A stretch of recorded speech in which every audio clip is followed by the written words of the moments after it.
buenas noches.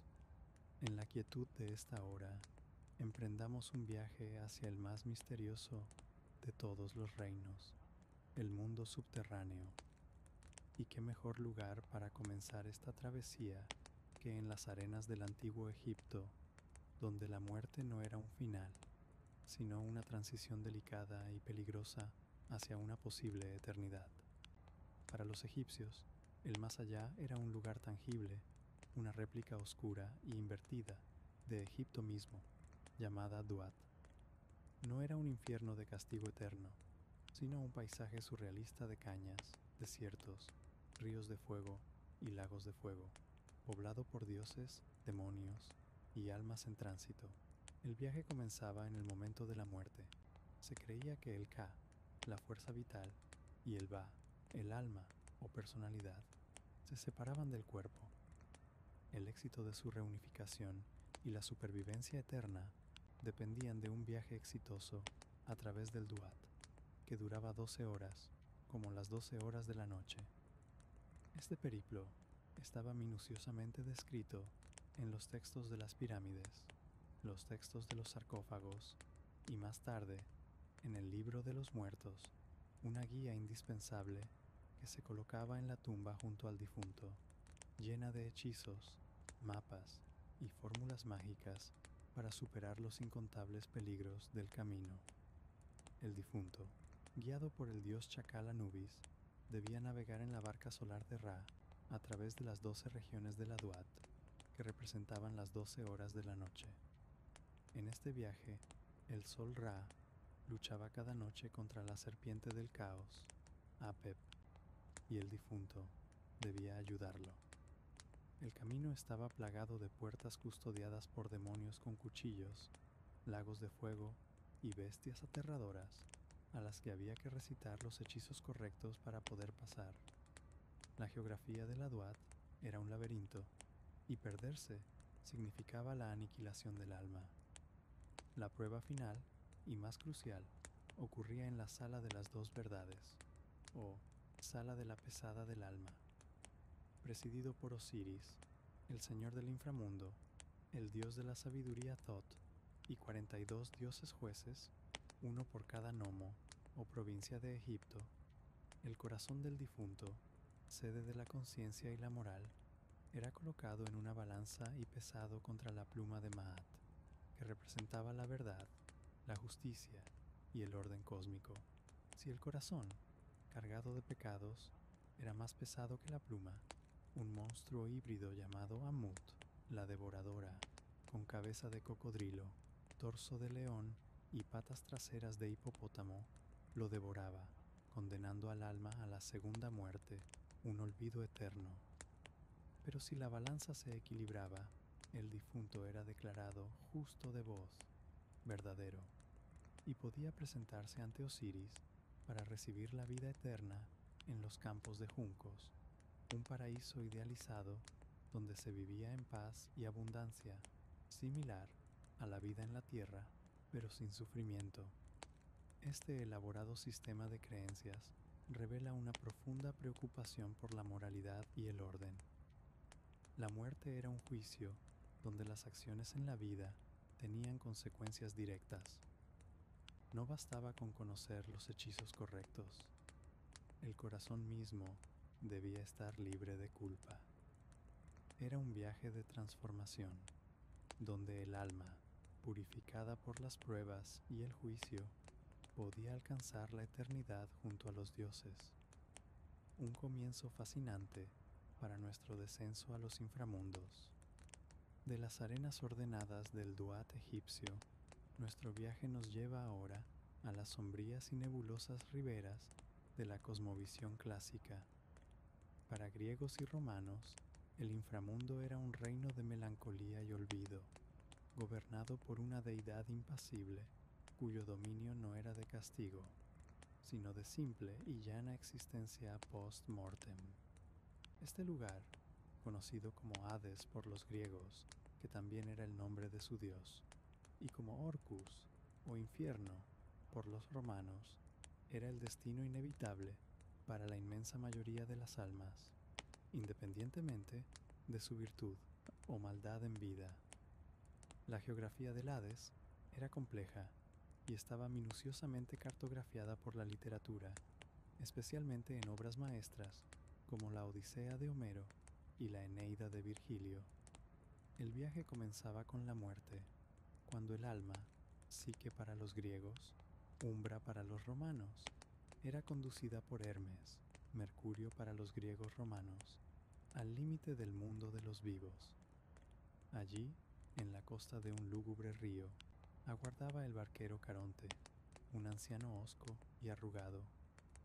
Su servicio no era gratuito, era una creencia extendida, colocar una moneda, un óbolo, bajo la lengua del difunto para pagar el cruce. Las almas que no podían pagar estaban condenadas a vagar 100 años por la orilla, fantasmas atormentados e incapaces de encontrar paz. La travesía se realizaba a través de la laguna Estigia o del río Aqueronte, cuyas aguas conferían invulnerabilidad, como en el caso de Aquiles, pero también simbolizaban el juramento irrevocable de los dioses. Al desembarcar, la entrada al Hades propiamente dicho estaba custodiada por Cerbero, el temible perro de 3 cabezas o 50 según algunas versiones, con una serpiente por cola cuya misión era impedir que los vivos entraran y que los muertos salieran. Tras cruzar sus fauces, las almas llegaban a una llanura gris y sin características, el campo de Asfódelos. Aquí era donde la mayoría de las sombras pasaban la eternidad, deambulando como ecos apagados de lo que una vez fueron, sin memoria clara ni sentimientos intensos, en un estado de apatía y languidez similar a un sueño perpetuo. Era una existencia neutra, carente de tormento, pero también de alegría. Sin embargo, el Hades no era uniforme. Existían áreas separadas para las almas excepcionales. A la derecha del campo de Asfódelos se encontraban los campos elíseos, o islas de los bienaventurados, un paraíso de eterna primavera, luz y aire puro, reservado para los héroes, los virtuosos y aquellos a quienes los dioses favorecían. Era un lugar de felicidad perfecta, donde no existía el trabajo ni el dolor. En el extremo opuesto, a la izquierda, se abría el Tártaro.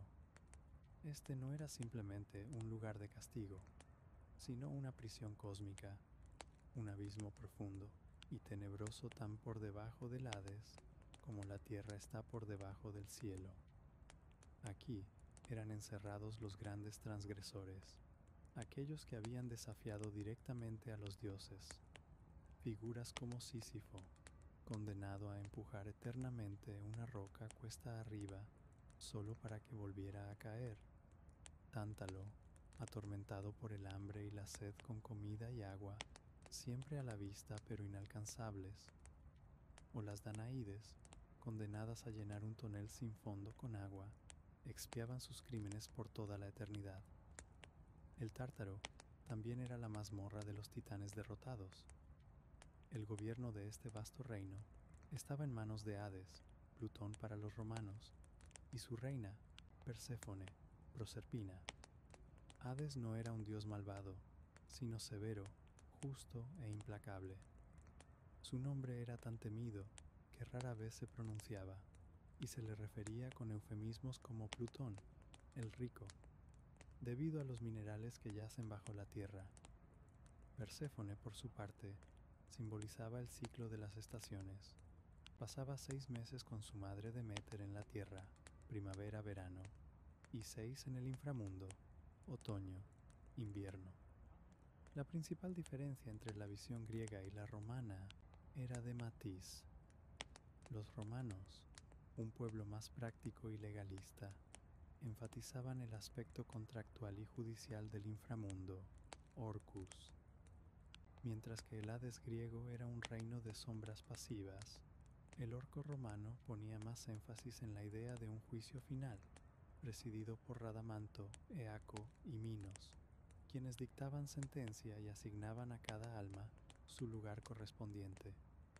Esta concepción reflejaba el sentido romano del orden y la ley. incluso más allá de la muerte. El inframundo clásico, por lo tanto, no era un lugar de redención, sino de estatus permanente. El destino del alma estaba determinado irrevocablemente por las acciones en la vida. Era un reflejo de una cultura que valoraba la fama, el honor y la gloria, kleos, por encima de todo, pues era la única manera de escapar de la gris monotonía del asfódelo y alcanzar la dicha de los campos elíseos, o, en el peor de los casos, evitar el tormento eterno del Tártaro. Un reino donde la muerte era, sobre todo, una pérdida de vitalidad y una sombra de la existencia terrenal. De las llanuras nebulosas del Hades, nuestro descenso nos lleva ahora a los gélidos y sombríos inframundos del norte de Europa. Aquí, en tierras de bosques infinitos y largos inviernos, los reinos de los muertos reflejaban una visión de la existencia marcada por el fatalismo, el respeto a los ancestros y una conexión profunda con la tierra. Las cosmovisiones nórdica y eslava, aunque distintas, compartían la idea de un más allá, que era, ante todo, una continuación de la vida terrenal, en un estado más frío y silencioso. Para los vikingos, la muerte en batalla no era el único destino posible. Quienes morían por enfermedad, vejez o accidente tenían un camino muy diferente al del glorioso Valhalla. Su destino era el Helheim, un reino gobernado por la diosa Hel, la temible hija de Loki. A diferencia del infierno cristiano, el Helheim no era principalmente un lugar de tormento activo, sino de reposo, una morada fría y lúgubre, donde las almas llevaban una existencia sombría y apagada. Su entrada, Helgrind, era una gran verja custodiada por un feroz perro llamado Garmer. El camino hacia allí era largo y arduo, un viaje hacia el norte, a través de valles oscuros y montañas heladas, hasta llegar al río Gjöll, que delimitaba el mundo de los vivos del de los muertos. El río era cruzado por un puente de oro cubierto de brillantes, el Gjallarbrú, vigilado por la giganta Modgudr. Dentro del Helheim, el salón de Hel, llamado el Judnir, húmedo por la lluvia de tormenta, era un lugar de puertas y pasillos sombríos. Las almas, o Draugar, continuaban una existencia similar a la terrenal, pero sin alegría, calor o vitalidad. Comían del plato hambre, con el cuchillo inanición. Aunque era un lugar generalmente neutro, existía una zona dentro del Helheim llamada Nastrond, playa de los cadáveres, una costa horrible, donde serpientes venenosas goteaban veneno, reservada para los Nidingr, los perjuros, los asesinos y aquellos que habían quebrantado las leyes de la hospitalidad. Allí, el dragón Nidhogr roía eternamente los cuerpos de los condenados. La visión eslava del inframundo, el Nav o Peklo, era igualmente compleja y variaba entre las diferentes tribus. En general, se concebía como un mundo subterráneo, húmedo y frío, a menudo descrito como una versión invertida y oscura del mundo de los vivos. Estaba gobernado por deidades como Veles o Volos, el dios de la tierra, el ganado, la riqueza y los inframundos. Veles era una fuerza actónica, opuesta pero complementaria a Perún, el dios del cielo, el trueno y el poder guerrero. Esta dualidad representaba el ciclo eterno de la naturaleza y la lucha entre el orden celeste y el caos subterráneo. El acceso al Nav podía estar en lugares específicos como grietas profundas en la tierra, cuevas, o bajo las raíces de un árbol cósmico, similar al Yggdrasil nórdico. Las almas, guiadas por Dolia o Mara, deidades asociadas a la muerte, emprendían un viaje hacia el este, donde el sol muere cada tarde. Para llegar, debían cruzar un puente tan fino como un cabello, o un río, a veces de fuego o leche, en una barca.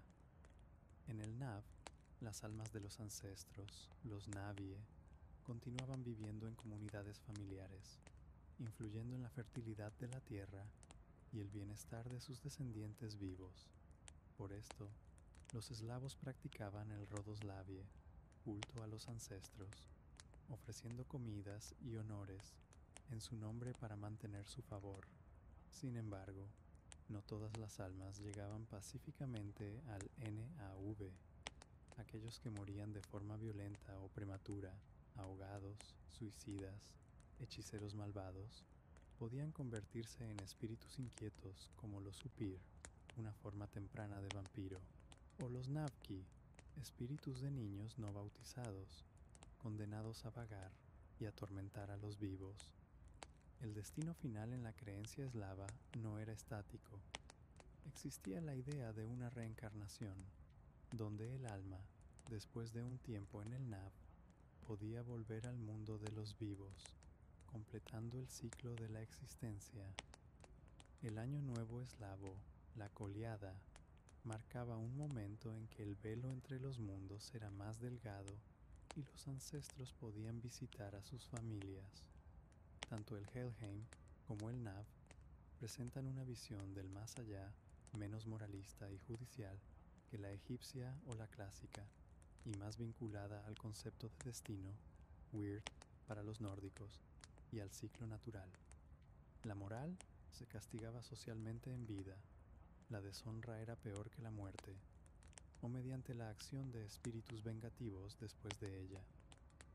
El inframundo era, sobre todo, el hogar de los ancestros, un lugar que inspiraba respeto y melancolía, no terror absoluto. Era el invierno eterno que seguía al verano de la vida, un reino gobernado por deidades que, aunque temibles, representaban una parte necesaria y fundamental del equilibrio del cosmos. Un lugar donde la muerte era, en última instancia, un regreso a la tierra y a los orígenes del clan.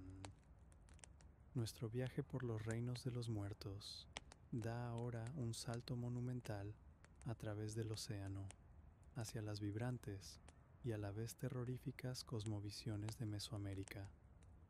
Para culturas como la azteca y la maya, la muerte no era un estado único, sino un destino diverso, determinado no por la moralidad abstracta, sino por la naturaleza misma del fallecimiento. El inframundo era un lugar activo, poblado de dioses poderosos y pruebas arduas, un reflejo de un universo donde la vida y la muerte eran dos caras de la misma moneda, alimentándose mutuamente en un ciclo eterno. Para los aztecas, mexicas, el destino final del alma dependía en gran medida de cómo uno moría, no de cómo había vivido. El paraíso del Tlalocán, un lugar de abundancia y alegría perpetua, estaba reservado para aquellos cuya muerte estaba relacionada con el agua, ahogados por enfermedades como la hidropesía o sacrificados al dios de la lluvia, Tlaloc. Por su parte, los guerreros caídos en batalla y las mujeres muertas durante el parto, consideradas guerreras al dar a luz a un nuevo guerrero, acompañaban al sol en su recorrido diario por el cielo. Sin embargo, la mayoría de la gente, aquellos que fallecían por causas naturales o comunes, emprendían el viaje más difícil, al Mictlán, el reino de los muertos por excelencia. Este no era un lugar de castigo, sino de transformación. Era un sitio frío, oscuro y silencioso, gobernado por las deidades esqueléticas Mictlantecutli, señor del Mictlán, y su consorte Mictecacihuatl, señora del Mictlán. El viaje al Mictlán era una odisea de 4 años a través de 9 niveles inframundanos, cada uno con una prueba específica que el alma debía superar. Entre estos desafíos se incluían cruzar un río caudaloso con la ayuda de un perro Xoloitzcuintle, enterrado con el difunto para este propósito. 1. Atravesar un par de montañas que chocaban entre sí. 2. Superar un camino de pedernales cortantes. 3. Soportar un viento helado que cortaba como navajas de obsidiana. Cada prueba despojaba al alma de sus ataduras terrenales, hasta que, al final del cuarto año, llegaba ante la presencia de Mictlantecutli y se disolvía en la nada, alcanzando la verdadera muerte y la liberación final. Los ritos funerarios, como colocar agua y objetos útiles en la tumba, tenían el propósito de auxiliar al difunto en este viaje de desintegración. Los mayas poseían una concepción igualmente compleja y aterradora del inframundo, conocido como Xibalbá, lugar del espanto. Descrito vívidamente en el Popol Vuh, el libro sagrado de los mayas quiché, el Xibalbá no era un reino pasivo, sino una burocracia malévola, gobernada por 12 señores de la enfermedad y la decadencia, los señores de Xibalbá, siendo los principales Hun-Camé, 1 muerte, y Bukub-Camé, 7 muerte. A diferencia del Mictlán, el Xibalbá era un lugar de pruebas diseñadas para humillar, torturar y derrotar a los intrusos. El camino al Xibalbá era un descenso empinado por escaleras resbaladizas que llevaban a cruces peligrosos en ríos de sangre y pus. El inframundo en sí era una especie de ciudad oscura llena de salas de tormento, como la casa del frío, la casa del jaguar, la casa del fuego y la casa de los murciélagos. Los señores de Xibalbá se divertían provocando enfermedades y tentando a los humanos a fracasar en las pruebas que les planteaban, lo que resultaba en su muerte y captura eterna. La narrativa central del Popol Vuh es el viaje de los héroes gemelos, Hunahpu e Ixbalanque, al Xibalbá para vengar a su padre y sus tíos, quienes habían sido derrotados y sacrificados por los señores. A través del ingenio, la habilidad en el juego de pelota y la magia, los gemelos logran derrotar a los señores, sometiéndolos a humillación y muerte. Su victoria no destruye el Xibalbá, pero lo subyuga y sienta las bases para la creación de la humanidad actual, a partir del maíz. Esta historia transforma el inframundo de un lugar de terror absoluto a un reino que puede ser desafiado y, en cierta medida, dominado por el ingenio humano y el valor. Tanto el Mictlán como el Xibalbá reflejan una visión del mundo donde la muerte es un proceso, no un evento instantáneo. Es un viaje lleno de peligros que requiere preparación, ritos funerarios y coraje. La muerte no es el final, sino una etapa de un ciclo cósmico donde los difuntos, especialmente los ancestros, mantienen una conexión vital con el mundo de los vivos, influyendo en la fertilidad de la tierra y el destino de la comunidad. El inframundo mesoamericano era, en última instancia, la fuente misma de la vida, el lugar de donde surgieron los dioses creadores y el maíz, el sustento de la humanidad, un reino de terror y maravilla, de putrefacción y renacimiento. Nuestro viaje culmina en las tradiciones orientales, donde el inframundo adquiere una dimensión radicalmente diferente, la de un estado transitorio dentro de un ciclo cósmico de renacimiento. Lejos de ser una morada eterna, se convierte en una estación de paso, un lugar de purificación y aprendizaje esencial para la evolución del alma. En el budismo tibetano, este concepto se articula en la doctrina del bardo, literalmente, estado intermedio. Según el bardo Todol, conocido en Occidente como el libro tibetano de los muertos, la conciencia del difunto atraviesa una serie de estados ilusorios y visionarios durante 49 días después de la muerte. Este periodo es una oportunidad crítica. El texto, leído como una guía al oído del difunto, describe la sucesión de visiones.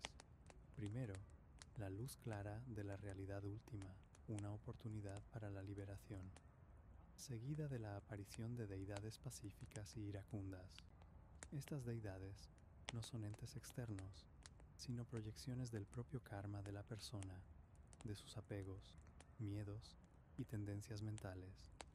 Reconocer su naturaleza ilusoria es la clave para evitar renacer en reinos de sufrimiento y alcanzar la iluminación. El inframundo, aquí, es un paisaje mental. En el budismo de la tierra pura, prominente en China y Japón, surge una figura salvadora, el Bodhisattva Ksitigarbha, en japonés, Yiso, quien hace el voto de no alcanzar la budeidad hasta que todos los infiernos estén vacíos. Se le venera como el salvador de los seres atrapados en los reinos del sufrimiento, especialmente de los niños fallecidos.